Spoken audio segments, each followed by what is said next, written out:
Nation of Fit in 10, it is day 31, and we are in the thick of week 5. And I want to remind you that this is the week that you will not quit. This is the week that you will not quit, or any other week, or any other day for that matter, you will not quit. And hopefully this challenge is just the start of your quest for improving your health and your physical strength, your physical health, your mental health, your quest for essentially being a much healthier person.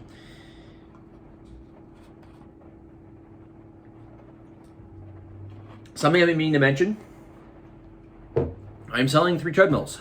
I never talked about this. I've had them for sale for quite some time. Of course, the summertime is when I put them up, and it's just not the best time to sell fitness equipment. These are all commercial grade treadmills.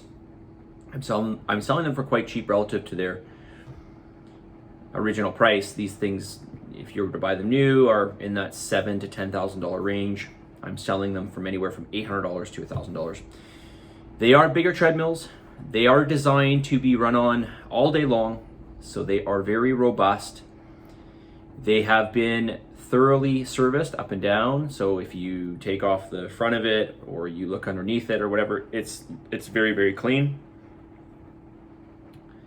If you're interested, let me know, okay?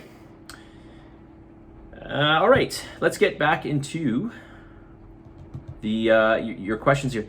Where was I yesterday? I think it was name something to say we need help with. A and B ABCs of meal planning. Could you please give us some tips on meal planning? How to plan meals? How do you do it? Okay, well, I already know what I like to eat. I'm pretty aware of that. And again, eating basic, at least during the challenge, will make it easier for you. So in the morning, I always have my concoction of oatmeal, egg, and egg white. And sometimes I'll put banana in it, or sometimes I'll do a chopped up apple, and sometimes I'll add some yogurt or not, it just depends. So I always make sure I have eggs and egg whites and oatmeal in hand. It's just really that simple. In terms of my subsequent meals, my second meal of the day is usually it's either rice or potato. So that would be my carbohydrate source, and I usually have some sort of meat with that. So I have meats pre-prepared. Now I'll give myself the option whether that's going to be a salmon, maybe a whitefish, but highly unlikely. I don't eat very much whitefish per se. It's typically chicken or some sort of ground meat.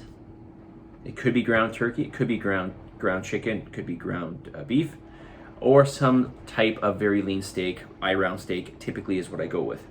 So I just have that made and prepared. And I have it, I have usually at least 5 servings prepared at once. Usually my third meal of the day, this is usually when I would train before my third meal. So my third meal ends up being a shake, and I'll typically do whey protein and then some fruit and that. So I usually do banana and pineapple, or I do banana and applesauce. So I do lots of simple sugars after I work out.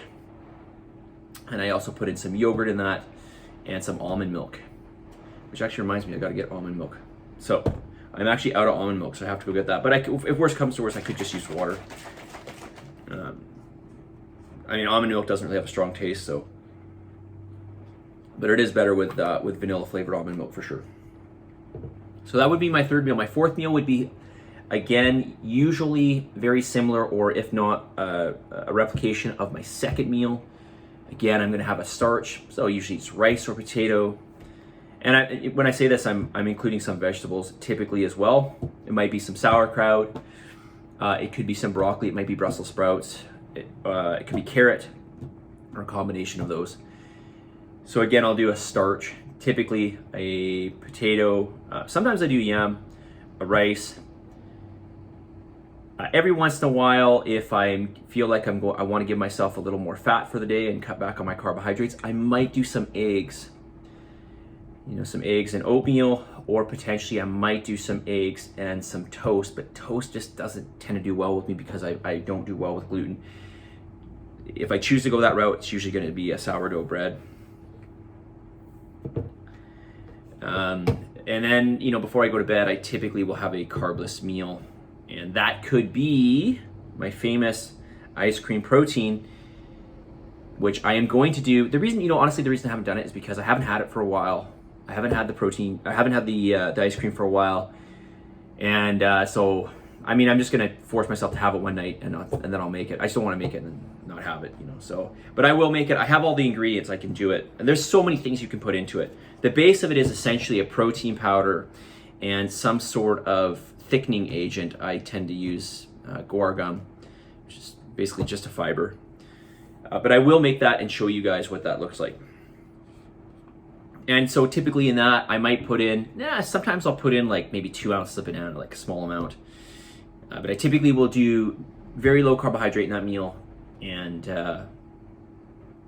sometimes I'll do like a peanut butter powder, or I'll actually do natural peanut butter, or I'll do mixed nut and seed butter that I usually get from Costco.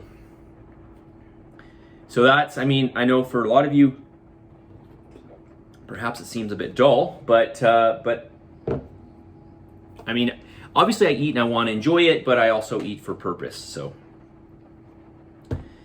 and to be honest with you, it gets easier when you do that, when you eat this way. It actually gets, I know you might think it actually gets harder. For me, it's only gotten easier.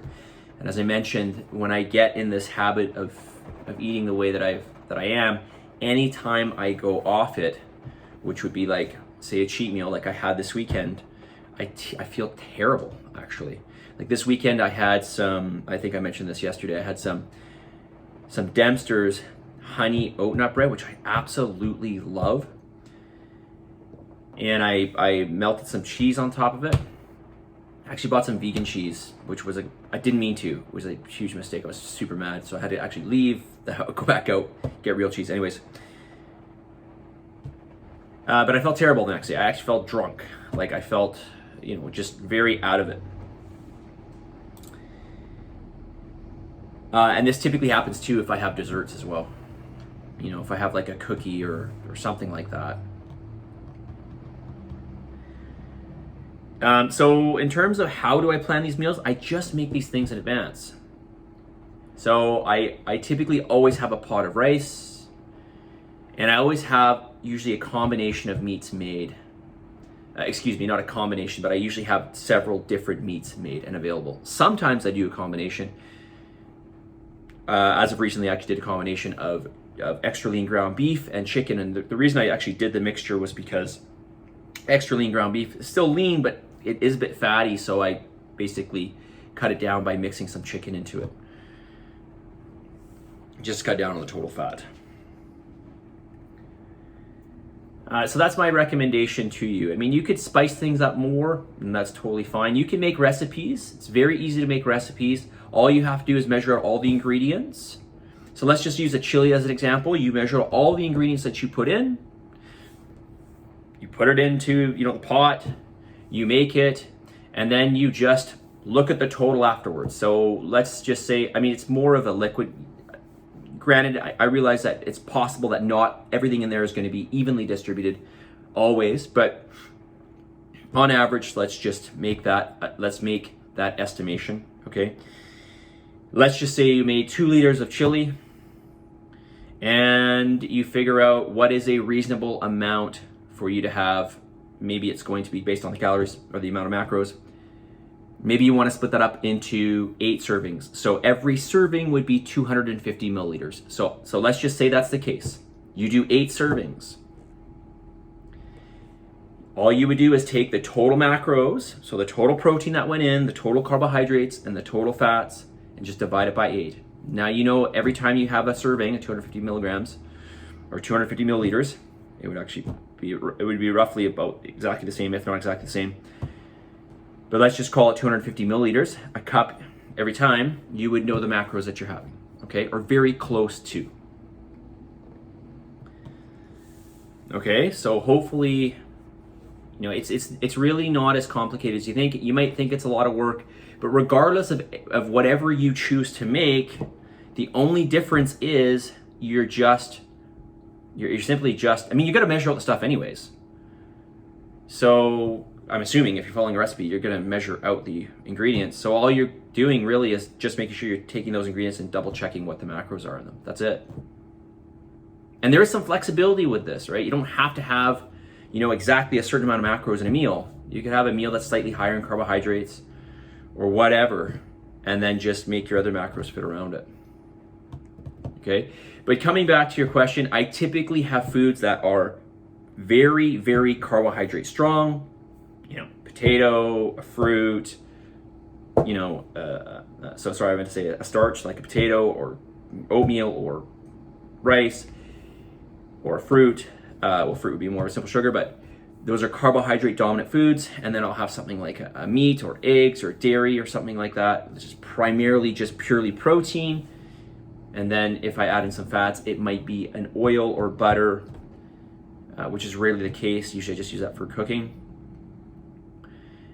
Or a nut butter, okay, something like that. So things that are very strong in those one areas. Oh man, I'm already 11 minutes. Okay. Let's get the message of the day. Message of the day goes like this.